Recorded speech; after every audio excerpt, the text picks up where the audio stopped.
Hi everyone. Let me introduce myself real quick. I'm Noel, Francisco Manhuit from the Philippines.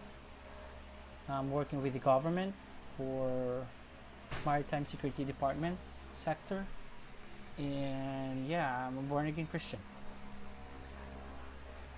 Again, I thank you for um, giving me this opportunity to share my testimony to you guys, to the people or person behind this great project. Again, thank you very much. It is really an honor to share this to you. And so, um, it, I'm gonna give you a heads up. We might be, um, go for more time than you usually ask for. Like, maybe 10 to 15 minutes, I guess. Well, anyway, what I'm about to tell you right now is a true event that my family experienced firsthand. My father was a Protestant and my mom was a Catholic back then, and we basically grew up with mixed religious practices because of separate beliefs of my parents. In 1996, my mother started to get sick for unknown reason, and after a few months, we can clearly see the effects on her. Her body started to get a little swollen, and she suffered a difficulty in breathing. Easy to get tired, and often, had a headache. And another month passed. She suddenly can't walk. She can't even sit on her own bed, and she was completely bedridden. She can't even hold a spoon for her to eat. So yeah, basically he can't or she can't eat alone anymore.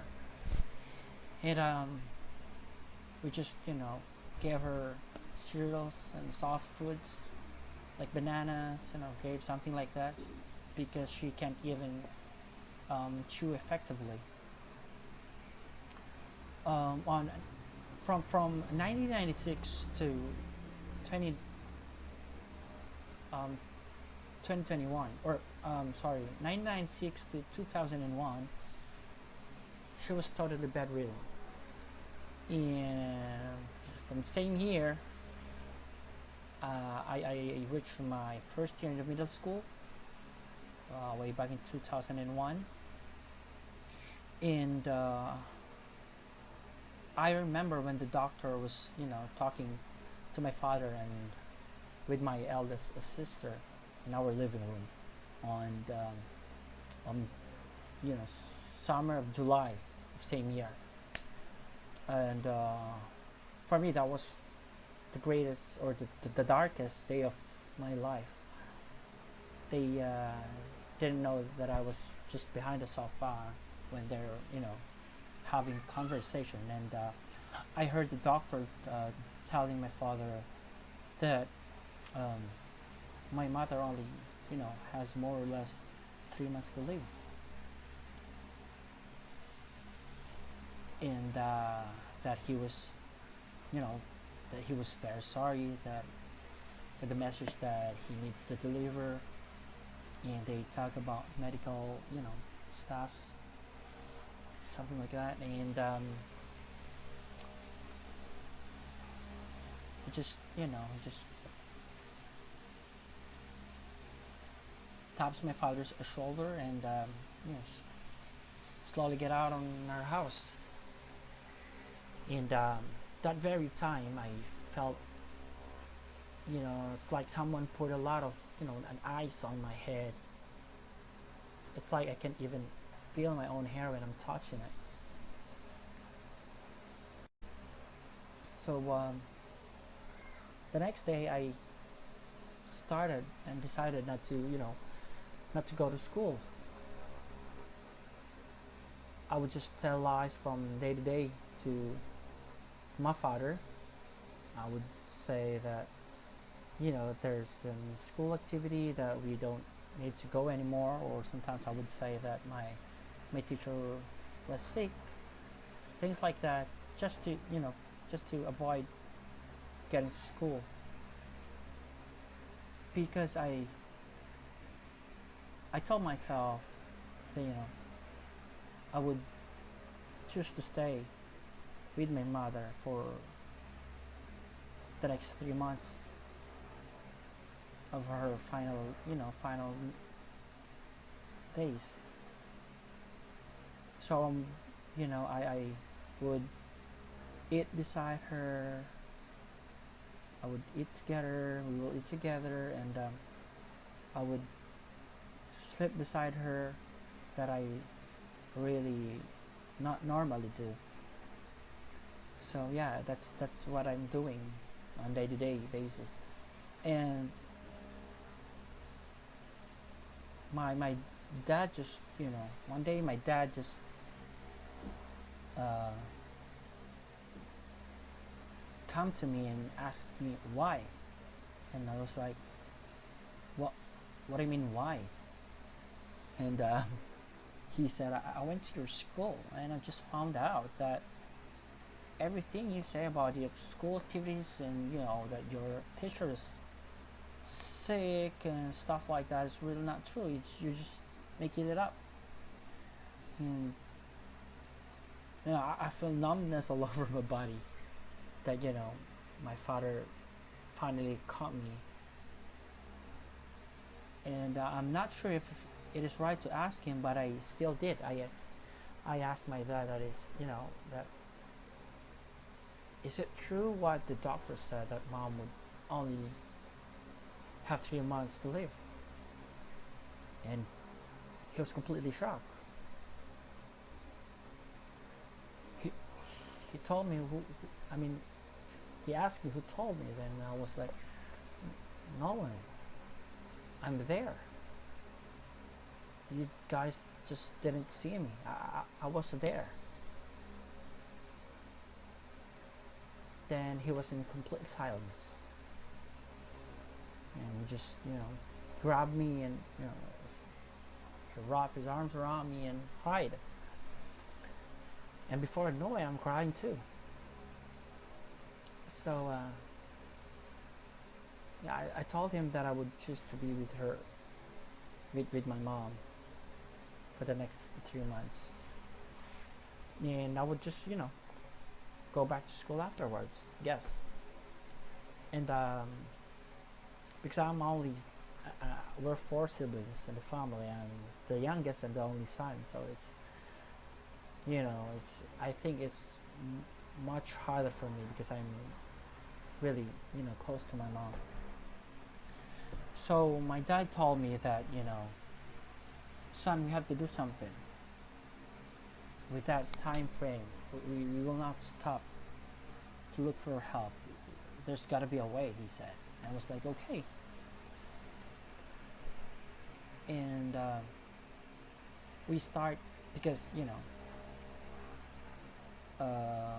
the hospital gave up on her, so we go for churches. My father and I went to different kind of churches, religions, just to ask for help, and maybe they can pray for her and eventually heal her. That's the kind of hope that we have that time. I even heard my father telling the religious guys that when they manage to help my mom, regardless of what religion would that be, the entire family would be converted. That kind of conviction. And we actually even tried Muslim rituals, and we basically try everything we can. And unfortunately, they fail. Everything is a failure. And her final month came. That was October of 2021. That is, the hardest days of our life, because that is the month that the doctors gave my mom for, you know, for her last days.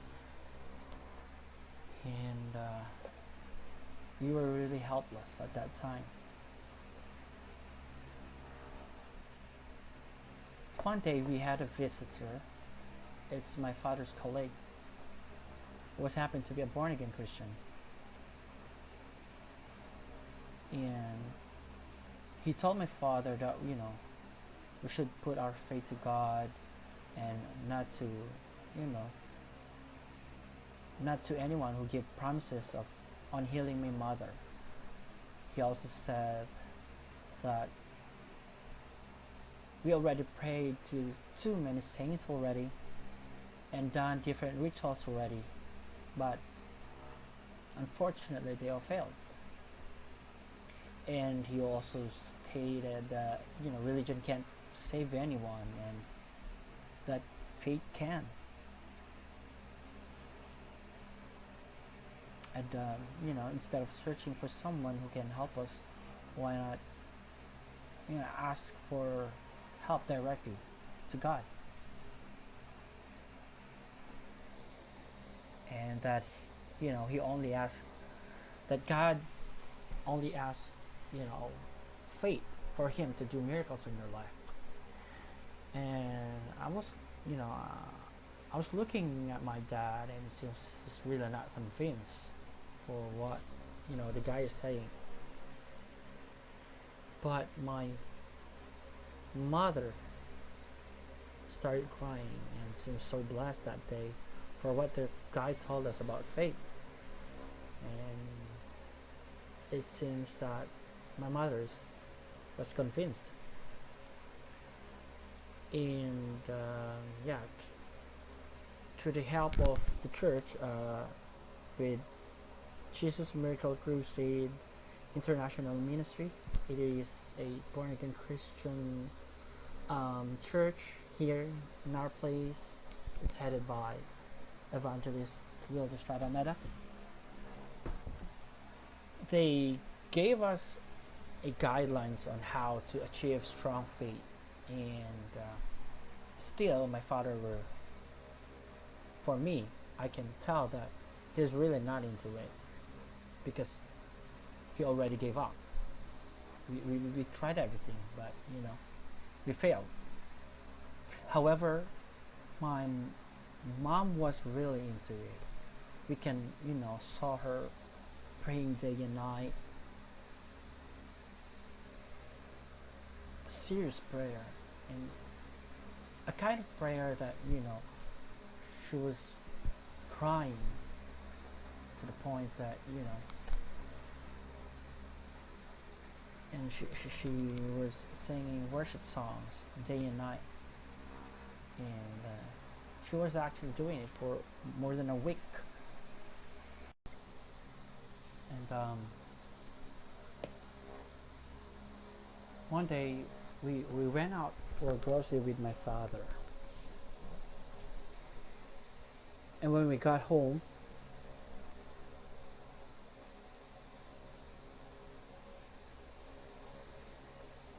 there's a look on my sister. Seems that they were so anxious and worried. So my dad asked them what happened, and they say that they just got out for a couple of minutes. And when they came back,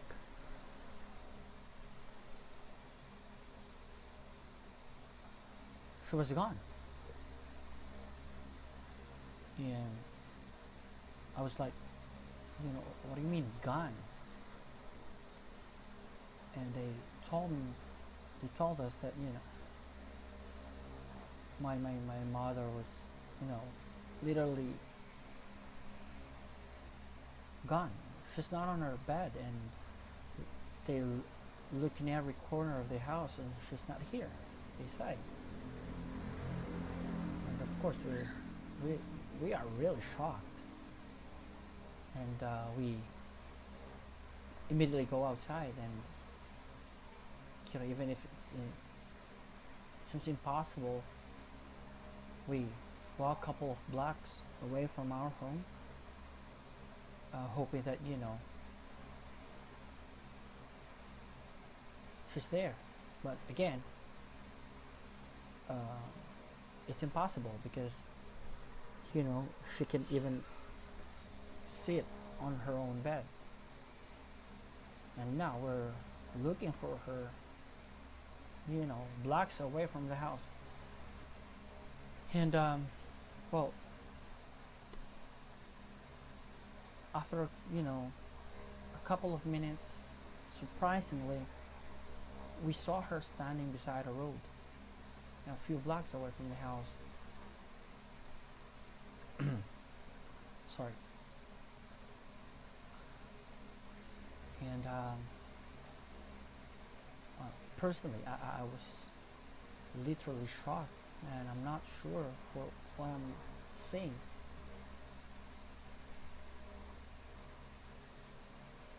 A bit far from my house, I saw her like, standing there and extending her arms as if, she was calling us to come near to her and give her a hug. So we immediately ran to her and gave her a hug.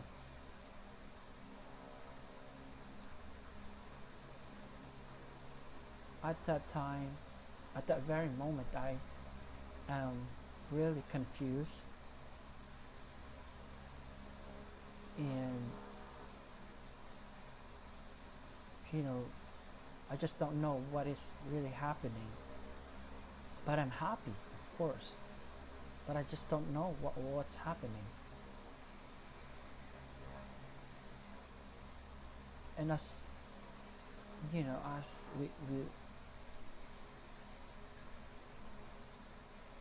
as we look up to her, we saw her face with tears. And he looked down to us.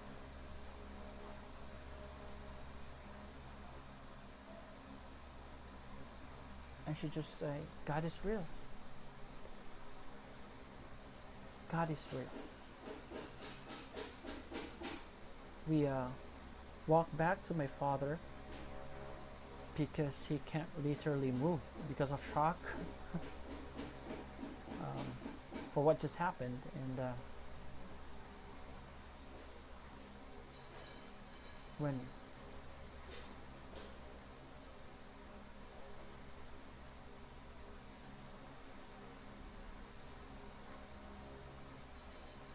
my mom hold my dad's hand,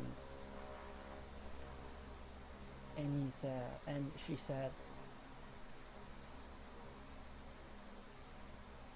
Papa, God is real. We just misunderstood how to call him.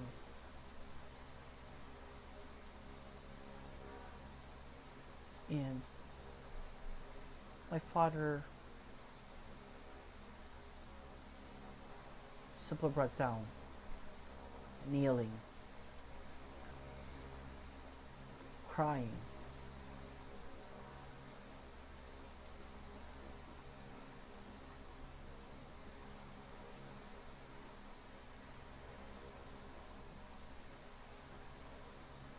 Miracles really come true or happen. And yeah, from that day on, we've been born again Christians. And as I speak today, my mother is still with us. She's even taking care of her grandchildren, my son.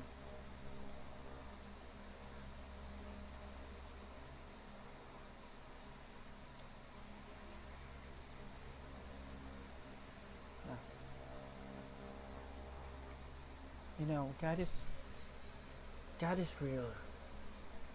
He is really real.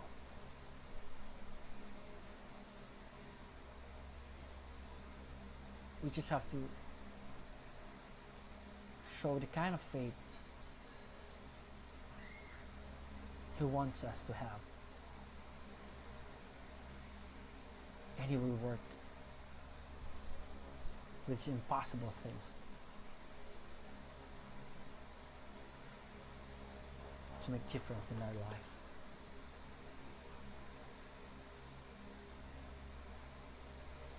And for me personally, it's like, being born again. It's like church teach us how to make direct contact to the Lord instead of calling different saints that is literally under His power. It's like cutting all unnecessary rituals of belief, because if it is really God that makes impossible things, so why not develop your communication and faith directly to Him? It's like communication and faith from you to Him, nothing else. Yeah, and that is actually just, one of the miracles we experience. And I hope that God will continue to guide every one of us, even if you're not a born again Christian, as long as you believe in God, you surrender yourself to God. I know He would do impossible things to you. Again, to the people or person behind this great project, thank you very much. It's an honor to share these things to you. Again, God bless, and have a great day, everyone.